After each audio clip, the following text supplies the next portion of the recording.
Hello, welcome back to another episode of Serial on Ready Set Bro. And today, I am joined by one of my favorite people in the world. That's a lie. His favorite people can't come, that's why I'm here. That's very true also. But you know what? They are my second favorite person. Kau they ke them? Ke he or she? Aku it is. It is here. It is here to stay. Thank you. Hi, I'm Sharky, the mother boy. Should cut cameras. Am I allowed to curse here? Yeah. But you can call me Sharky. Yes. Yeah, you can curse. At most, they will have a hard time trying to blip out every... I think we are here and we are queer. As we should. And we're going to talk about a very serious topic because by the time this video is released, right? Let's just say Pink Dot has already happened. We're going to talk about the dark side of the gay world. Can someone edit the jing? I'm 10. The 10 side of the gay culture. Side of the gay yes. And we're just going to go straight into it, like navigating life. As a gay person, as a brown person, and as a chubby person. Yeah. And as a family person. Yo, we are the minorities of the minorities of the minorities. Like, yo, we can't even get lower than that. So, Aiman, as a brown, femme, chub, someone who's openly gay, like, what kind of, stereotypes have you received from, straight people? Or, what kind of, bullshit do straight people ever give you? Yeah. No, I think a lot of straight people, especially, right, they don't know what to call me. Right. The pronouns. And some of them are really uncomfortable when they call me a he. So what are your pronouns? I'm anything you want me to be, babe. So if I call you an it also can lah. Can, I'm versatile. It's here, it's sitting. We are both it. It is. Okay, babe, I literally walk into this, those handphone shop, right? Now I want to just replace my phone protector, you know. This girl just asked me, are you a daydam? I can feel your daydam energy. And I was like, what does that even means? What is a daydam energy? Okay, is she a Gen Z? Yes. No matter. But did she give me $10 discount? She did. I love it. She did. I love it. I love it. Yeah, I think that's a straight people thing. Maybe more Gen Z issues also. Gen Z. Yeah, but as the way we look, because we wear makeup and we are very loud, do you have any issues going into the boys' toilet? Okay, because for me, right, I try not to go to the toilet in general. Why? Because I'm too femme, I'm too gay to be in the guy toilet.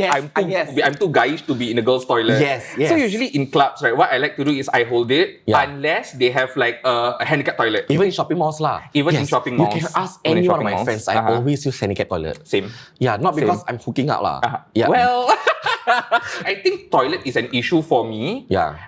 Because I can't go to the guys' toilet in full glam or if I'm in drag. Yeah. And I can't go to the girls' toilet because ultimately I am still a guy at the end of the day. Yeah. So my safe spot would be a handicap toilet. Yeah. I've ever touched up in a boys' toilet and some guys just look awkward. I can never. Yeah, they don't even dare to wash their hands next to me. It's a phobia for me to ever go inside guys' toilet because I don't like the stairs. As much as I like attention, I really don't like the stairs. Well, I don't mind attention in the toilet.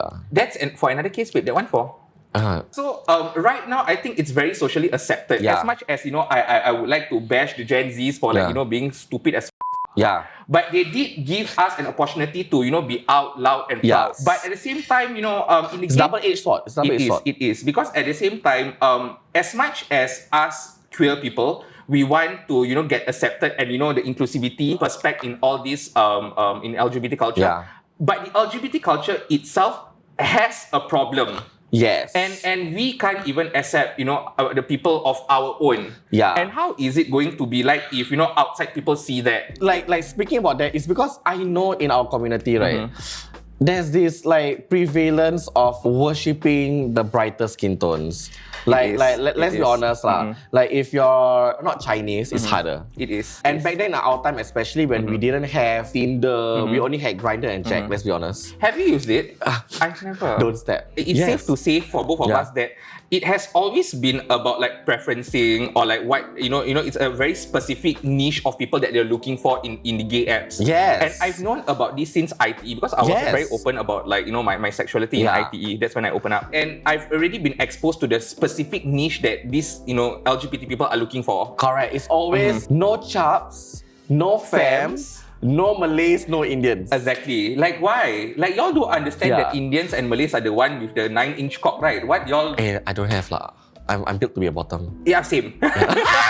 Same. But the most important thing is, what do you think you're doing when you put those things on your profile? I personally feel it's because of like the majority and minority in Singapore. Yeah. So that whole niche, that whole preferencing comes in like the majorities wanting to with only the majorities. Yeah. So what about us minorities? Are we not a part of your culture? Because your culture is my culture, it's his culture, it's our culture. Yeah, it's the gay culture. Exactly, it's the gay culture. And you know how it's funny that it's only the gays that have this? I'm not so sure about lesbians. Yeah. But it's about this gay culture. Honestly, I've never really heard this in the lesbian culture. It's only the gay culture. Exactly. No, even on straight Tinder, right? I use my friend's phone to swipe. I've never seen a straight profile that says only Chinese. Exactly.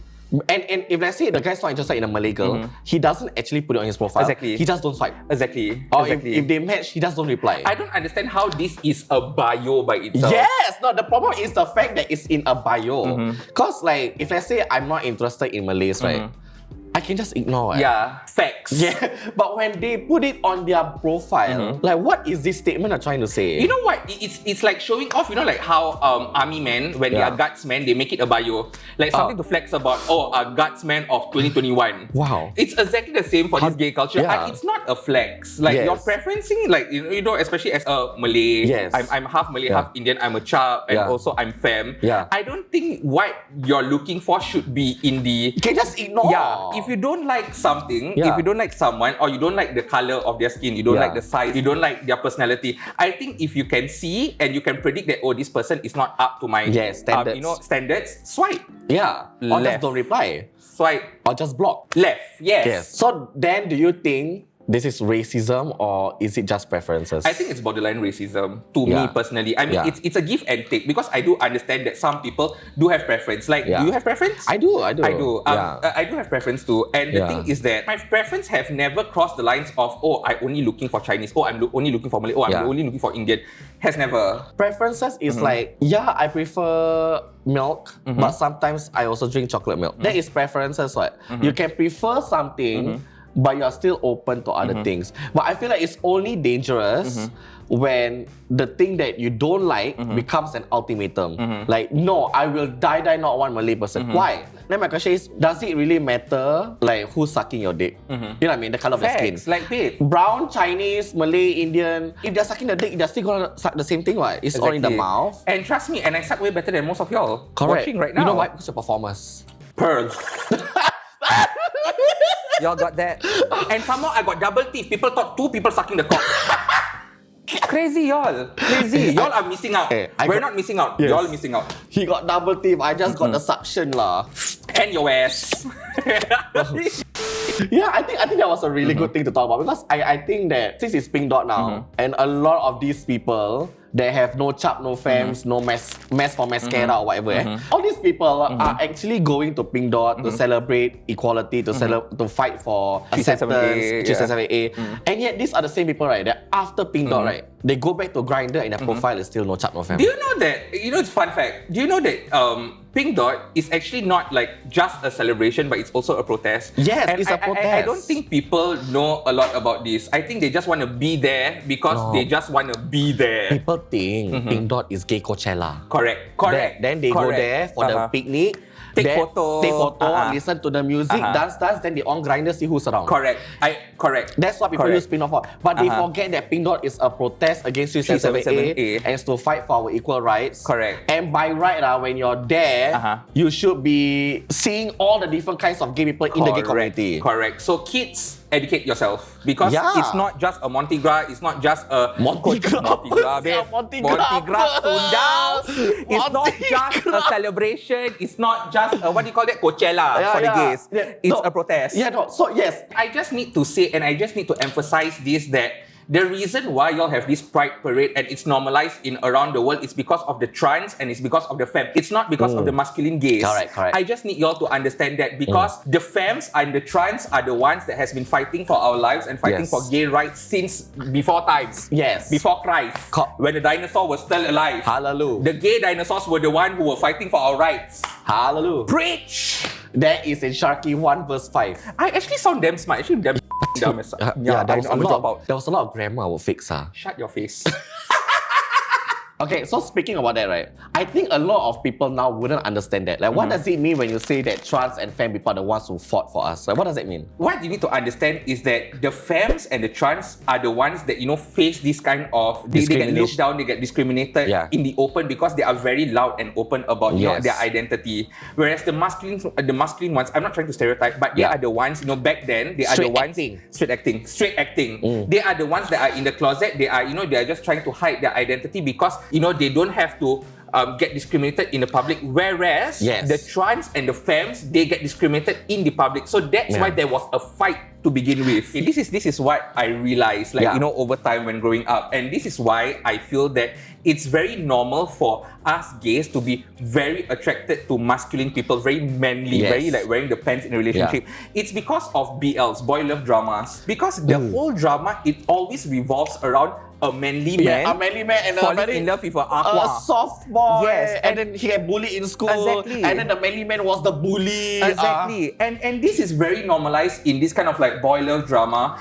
and I do believe that this actually affects all our mentality in general. So that's why we want the fantasy. Who doesn't want a 6-inch cock inside the throat, like muscular, scruffy that can carry you? Babe, want to carry me ready? 4 men ready just to carry my leg. Aku nak trolley, I need a trolley. The cargo. Need a tractor. I need the cargo lift, babe. Just to carry our that is the fantasy we're looking for. And I'm not gonna lie, I used to have that fantasy. I was so attracted to straight men. It's a fantasy. It is a fantasy. When you grow up, when we're 27. It's just a fantasy. Any hole is a goal, any cock is a... Well, yes, that correct. Thank you. When we were young, when our parents saw like a guy that's gay, just with lipstick, our parents say, bapo, aqua, don't be like that. Yes. And yet these are the same people, right, that by living life as themselves, they actually made their mark that trickled down to our generation. And now you and me, we are walking out in public like this. Why? I have a question to ask you, because I have my own set of how I open up to the gay culture. How was you realizing that, hey, I'm gay and it's okay? What was your first point or first interaction with someone who's gay? The gay culture is really centered upon drinking. And then if you don't drink, you are missing out on 80% of interactions you have with the gay community. So there's that pressure to drink. But when you do go to these places, right, you really get to meet a lot of different people. And then back then, I remember at one bar, it's called Does Your Mother Know? And then there was this one guy, then he wore a scarf and he's bald, So he looks a bit like a fashion designer like that. And then he was just looking at my table with my friend and he just like that. And I was like, that was quite elegant. And me being me, I just came over and asked him how are you and stuff like that. And he told me he was 50 plus back then, and I was only 18 like that. And then he told me he don't get much hookups and stuff like that. He just come here to enjoy the people and stuff like that. So I just want to say, y'all are strangers and this old man is talking about hookups with you. Yes. I love it. Yes. I love it. Yeah, and then he went on to talk about how he's been in this fashion industry for very long and stuff like that. So he met all kinds of people, blah blah. And his dream is to make sure that everyone that he ever meets have the power to live their life fully and stuff like that. I think that guy, having that discussion with him and realizing at that age when I was 18 that I could be 50 years old, gay and successful. Love it. Because I tell you, he smelled like money. For me, mine was because I was a dancer. You were a dancer too, and I was trying to venture out, to dance and all that. And then I saw Vogelicious. Oh, Vogelicious! So Vogelicious really did put a stamp in Singapore because they were the one who's very out there. They were not just they made their name. They really did. And the thing is, they did that with all the discrimination surrounding them. Because a lot of people look at them and see them as a bapok group, like a gay group. Don't support them. They were, but were they affected by it? No. And that actually gave me so much fire because I was always I knew I was gay since I was young. But was I scared to be like them? I was. Correct. Because we didn't know how to handle it. We were very new. And then they had their own tribe around them. Correct. We had no one. They had no one. But did they fight for the tribe? They did. Yes. They did. They entered so much straight competition. Yeah. Yes. And they were the only ones that are, gay and queer. And they were wearing pants that was like belts to me. You all need to know how powerful that was. That was in 2000. The period where every single dance competition, right, everyone was doing hip hop on B-boys. Yes, they were all straight. There was no whacking at all, no bitch. There was not. And that was a That was a movement to I got me. goosebumps. Yes, that was a I remember movement. watching it also. Yes. So when I entered ITE, College West, Yes. that was when I found WSD, and that was when I found Femme, Boys. So that was actually, and all this could not be made possible without the movement of Vogelicious itself. Yes. It's not just a dance crew. I personally think it's a movement. Yeah. And I'm so happy that that happened and that opened my eyes, because if not for them, I wouldn't be where I am today. Yeah, and I think the members of Vogelicious until now, till date, are still doing things for the community. Yes, Yeah. they are. They are. Like one of the most renowned one is Vanda, and she's the mother of the House of Miss Joakim now. Correct. Drag Race Thailand representing Singapore. Yes. Yes, representing Singapore, putting Singapore on the map in a drag race competition. Correct. But who do you think is like the icon that's holding the torch now? Kumar really gave a pathway for us gays, being out in social media, in media itself, in broad daylight. Kumar is the Singaporean RuPaul. He's still popular, he is still out there, he's still doing his thing, but really back then, he really did fight for his shit. And honestly, Kumar really did give way for us queers. This is not for dancing, this is not for any other scene other than media. Yeah. What about you? I would say Kirsty. Because, come on, we grew up with Mona Hirzi. Facts. And then they were Malays. Okay lah, Mona, whatever lah, Arabian semuanya. But then... still minority lah. Yeah, still minority. But the fact that as a brown person, in a Muslim family, yes, you had Hirzi that you could look up to. Because not because he influenced me to be gay, but because I already knew I was gay. But there is someone for me to hey, I want to be yes. And we've seen his whole journey, how he had bad things happen to him. Correct. How he had certain opportunities taken away, and yet he created more opportunities for people. Correct. He's done so many ads in drag, without drag. He's been on Pink Dot and stuff like that. I think he was really a trailblazer for the millennials, especially. Circling back, right? We talk about how it's been difficult being brown, sharp, and feminine in the gay communities, simply because we are not the cookie cutter ideal type of men they're looking for. Okay, I've got a lot of comments like, oh, I'm gay because I like men. Why would I want to be with you? But there's a whole spectrum of gay people, right? So in that sense, right, how hard is it for you to actually find love in this community? Have you ever been attached? Can you start first? Can you start first? Don't you look at me, your eyes red already. Alamak. Can you start first? No, because okay, never mind. Let me just answer this question. This is the reason why I have always had this trauma in dating in the LGBT community. Yeah. Because there are so much pressure for me to fit a certain mold, for me to be something that I'm not. To be honest, I've been your friend for some time now, right? And I know that when we talk about relationships, you do have your guard up a lot. You never talk about falling in love. I have. You talk about sucking cock. A lot. You talk a lot. Yeah, and I feel there's no feelings attached. Yeah, I feel that comes from a place of fear. Yeah, because deep down, hookups, you one time whack, can move on. If you whack, good, you upper customer service, customer retention. Very good. Very good, you'll keep coming back for more. Correct. But when it comes to actually dating, deep down, there's that fear of rejection, right? When you put yourself out there dating, then you're putting yourself out for rejection. It does. And when they do reject you, right, it's for things about yourself that you really find it hard to change. It is. And it's not really things that make you any less of a lover or something. Yeah. It just make you feel less than human because you feel like... It's all very true. That's why I've never put myself out there in the gay community. With that being said, there's a reason why I say I've never used Grindr. And have I ever tried dating in the gay community? I have once. Yeah. And it was so bloody fucking tedious. It was hard. And me dating in the straight community. Yeah. They don't have this kind of preferencing, and it's not it don't have. But I feel much more accepted in straight environment than gay environment. And if I'm saying that, that's an issue that we are facing in Singapore, because I feel safer in the straight community. That is an issue. If I go to gay clubs, I feel not safe. You feel... I feel like people are watching me and judging me. If I go to straight clubs, people are like, hey bro, I think you are cool. It's normal for me. And this is why I always love going to straight clubs, because I am so well accepted over there. But in straight clubs, I had so much fun because I know that, people are not massively judging me out in the open, whereas in the gay community, it's much more obvious that people are just doing this behind my back. And it's damn sad to hear that, I feel so safe in a straight environment, whereas the gay people are the ones supposed to accept me because I am part of a community. Yeah. I think more because like in the straight community, you know that's where it ends.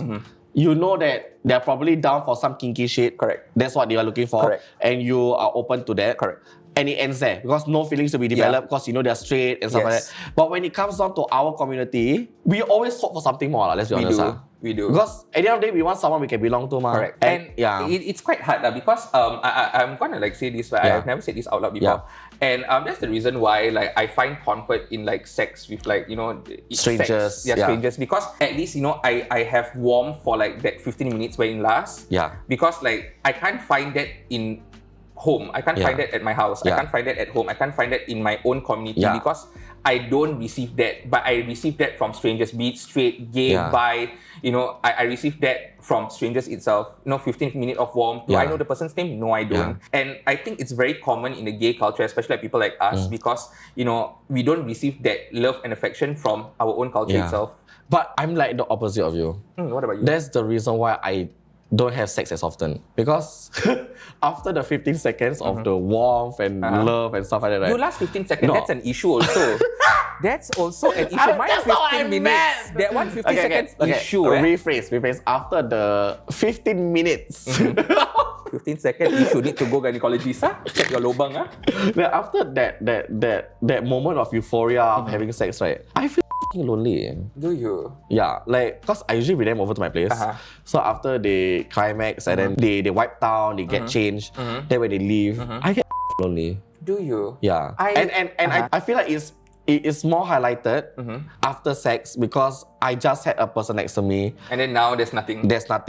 And then like the reason why I do want to be in a relationship is because I want to know what it feels like to be with someone and he won't leave you in the morning. That whole euphoria to last even longer, to last forever if possible. Right? And a lot of times I've had my friends tell me things like, "Ayah, babe, you stop looking for love lah. When you stop looking for it will come for you and stuff like that." But it doesn't work that way for us. It doesn't work that way. If we stop looking, people will say we are lazy. Correct. People will say you never try hard enough. And people will say, why you never put yourself out there? And then when we do look for love, we become desperate. Oh, you're desperate. Who asked you to be on all these 5 apps? And I feel like it's sad because like, why it's not possible for us? Like, I've seen my friends, like all of my friends that are straight, right? We are 27, babe.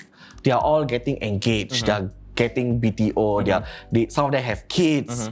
And here we are, 27 years old, on social media, talking to y'all in these cameras. And we have never been attached. I have never been attached. Oh, I'm sorry lah. I spoke for the two of us. Sorry, I've been attached. I've been attached with 2 girls. I'm talking about men. I've been attached with 2 girls. We don't talk about the girls, babe. That was the past. That wasn't even a relationship. That was a trial. After I date this one girl, she went tudung bodoh. I've never found this kind of like love or intimacy from our community. Yeah. And that's sad, right? I think that's what makes me sad about being a gay person in the gay community. Because as much as I'm on social media, right, I've done TV shows in full makeup, I've done advertisements in full makeup, and these are things that it's very hard to say is possible for a gay person in Singapore. So I like to believe that I have done my part for the gay community, and yet as much as I'm doing my part, right, I have never felt like I belong here. Exactly. Because we don't have the apps. And I told my friend, there is this magical triangle, right? In order to fit in. Either have money, have the body, or be Chinese. None! I got none!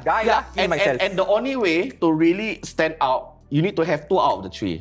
So if you have body and you have money, you can make it in. If you don't have the body, but you got money and you're Chinese, you can make it in. If you are Chinese and you got body, you also make it in. But people buy your drinks. Do you think like, okay, with us being minorities and with this comment being said, do you think we're being, racist, or do you think we're just stating facts? It's hard to not say we're stating facts. Right? This is factual. I think at the end of the day, right, we are not trying to say all these things because we want to go, woe is me and stuff like that. I think there's a lot of things we really respect in the gay community. We do. Like I said, it started out from Vogelicious. It started out from way back there when guys walked out in heels and makeup and lipstick. And I think the main thing I love about the gay community is our chosen family. Correct. We can choose, us as gay people, we can choose our family. I have 2 daughters and they call me mother and all that. It's so empowering to see that my daughters are growing up to be the way they want to be, Even in my chosen family, I have my Chinese gay friends that have been my pillar of support from day one. So as much as we are saying that there's this problem with people preferencing Chinese more than Malays or Indians and stuff like that, there is a lot of Chinese gay people that have done so much for the gay community as well. Yeah, and I think these are the people that have been trailblazing since day one also. Yeah, and so we do need to give credit where credit is due. We give them credit. We're not here to just bash because we're not part of a system or we're not part of a community. We're just gonna we're out put light to issues that people don't really say out loud. Yeah, and I really do love my chosen family as well. I do too. Yeah, and it's Pride Month. It is. We only get 1 month in the entire year. Ya sial Kima, 1 month je babe. Sial lah. Even 1 whole year lah. Hari Raya also 1 month to give and take lah. Iyalah. Yeah, that's true. We cannot ask for too much. Thank you so much for watching today's video, and thank you Sharky for being vulnerable. Thank you so much for bringing me here. I was forced to. I will force you to come on more lah. I love it. I think people love to see our chemistry lah. Yeah. So comment down below if there's anything you would like to let us see, whether you want to let us read about your life, your Pride Month experience, and whether you have a different experience in the gay community. We will read it. I'm telling you, Sharky reads every single hate comments and good comments. I do. But before we end, this video, what is one thing that you want to educate or you want to tell all these gays, queers in Singapore right now? I just want to say that being gay and being proud doesn't just last in Pride Month. It should last your entire life.